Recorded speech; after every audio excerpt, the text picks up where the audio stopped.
কেউ বলছে বিএনপি নেতা সালাউদ্দিন আহমেদ এতদিন ভারতে রয়ের ট্রেনিং নিয়েছে, আবার কেউ বলছে তিনি আওয়ামী লীগের প্রতিহিংসার শিকার হয়ে কষ্টের জীবন কাটিয়েছেন। 2015 সালে সালাউদ্দিন আহমেদ নিখোঁজ হলে শেখ হাসিনা কিছুটা ব্যঙ্গ করে বলেছিলেন বেগম জিয়ার গুলশান অফিস থেকে সালাউদ্দিন আহমেদকে ময়লার বস্তায় করে বিএনপি পাচার করে দিয়েছে। আসলে কি ঘটেছিল বিএনপির এই নেতার ভাগ্যে, বিস্তারিত জেনে নিন। 2015 সালে সালাউদ্দিন আহমেদ ছিলেন কেন্দ্রীয় বিএনপির মুখপাত্র। 10 মার্চ উত্তরার একটি বাড়ি থেকে আইনশৃঙ্খলা বাহিনীর পরিচয়ে অচেনা কিছু ব্যক্তি তার চোখ বেঁধে গুপ্ত স্থানে তুলে নিয়ে যায়। তখন থেকে দীর্ঘ 62 দিন অজ্ঞাত স্থানে থাকার পর 2015 সালের 11 মে সালাউদ্দিন আহমেদকে ভারতের মেঘালয় রাজ্যের শিলংয়ের গল্ফ লিংক মাঠে পাওয়া যায়। সেখান থেকে তাকে প্রথমে শিলং মানসিক হাসপাতালে, পরে শিলং সিভিল হাসপাতালে ভর্তি করা হয় এবং পরে শিলংয়ের বিশেষায়িত হাসপাতাল নিমগ্রিসে ভর্তি করানো হয়। মেঘালয় রাজ্যের পুলিশ 2015 সালের 3রা জুন ভারতে অবৈধ প্রবেশের অভিযোগ এনে সালাউদ্দিন আহমেদের বিরুদ্ধে মামলা দায়ের করে এবং তাকে গ্রেফতার দেখিয়ে প্রথমে হাসপাতালে চিকিৎসা করায়। এরপর তাকে শিলং জেলে পাঠানো হয়। শিলং শহর ছেড়ে না যাওয়ার শর্তে আদালত পরে সালাউদ্দিন আহমেদকে জামিন দেয়। তখন থেকে নির্বাসিত অবস্থায় দীর্ঘ 4 বছরেরও বেশি সময় ধরে সানরাইজ গেস্ট হাউস নামক একটি দোতলা ভাড়া বাড়িতে তিনি বসবাস করে মামলা পরিচালনা করতেন। 2015 সালের 22 জুলাই মেঘালয়ের অতিরিক্ত জেলা ম্যাজিস্ট্রেটের মাধ্যমে সালাউদ্দিন আহমেদকে প্রাথমিকভাবে অভিযুক্ত করে মামলার চার্জশিট দেওয়া হয়েছিল।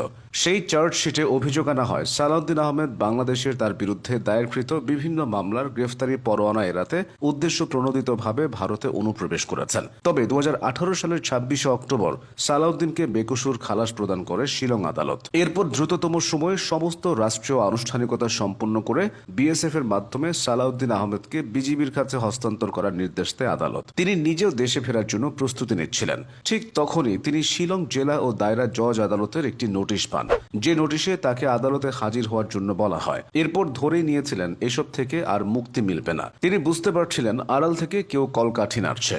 অবশেষে সালাউদ্দিন আহমেদ এই ঝামেলা থেকে মুক্তি পান। পাসপোর্টের মেয়াদ না থাকায় বাংলাদেশ দূতাবাস থেকে তিনি হাতে পেয়েছিলেন ট্রাভেল পারমিটও। তবে ভারতের পররাষ্ট্র মন্ত্রণালয় অনুমোদন না করায় তিনি ফিরতে পারছিলেন না। অবশেষে 2024 সালের 11 আগস্ট আওয়ামী লীগের পতনের পর তিনি দেশে ফেরেন। কক্সবাজার বিএনপির নেতাকর্মীদের মতে দলের সবচেয়ে সংকটময় সময়ে সালাউদ্দিন আহমেদকে ভারতে রেখে বিএনপিকে আরও কোণঠাসা করা হয়েছিল।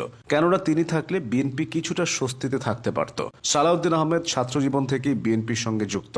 1980 সালে তিনি ঢাকা বিশ্ববিদ্যালয়ের আইন বিভাগে ভর্তি হয়েছিলেন। ঢাবি থেকেই তিনি ছাত্রদলের রাজনীতিতে জড়িয়ে পড়েন। 1985 সালে 7ম বিসিএস এ সালাউদ্দিন আহমেদ প্রশাসন ক্যাডারের সিলেক্ট হন। এরপর সরকারি চাকরিতে ঢুকে পড়েন। 1991 সালে তিনি তৎকালীন প্রধানমন্ত্রী বেগম খালেদা জিয়ার এপিএস হিসেবে যোগ দেন। এরপর 1996 সালের জানুয়ারিতে সরকারি চাকরি থেকে ইস্তফা দেন। সালাউদ্দিন আহমদ তখন থেকে সক্রিয়ভাবে রাজনীতিতে নেমে পড়েন।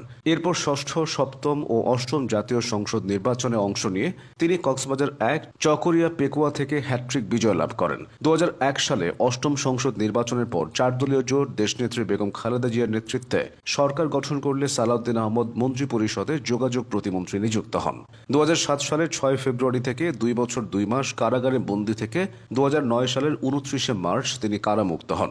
জেল থেকে বেরিয়ে সালাউদ্দিন আহমেদ বিএনপির কেন্দ্রীয় নির্বাহী কমিটির যুগ্ম মহাসচিব নির্বাচিত হন। তারপর সেই নিখোঁজ অধ্যায়ের শুরু, যে অধ্যায় নিয়ে আজ এত আলোচনা আর সমালোচনা।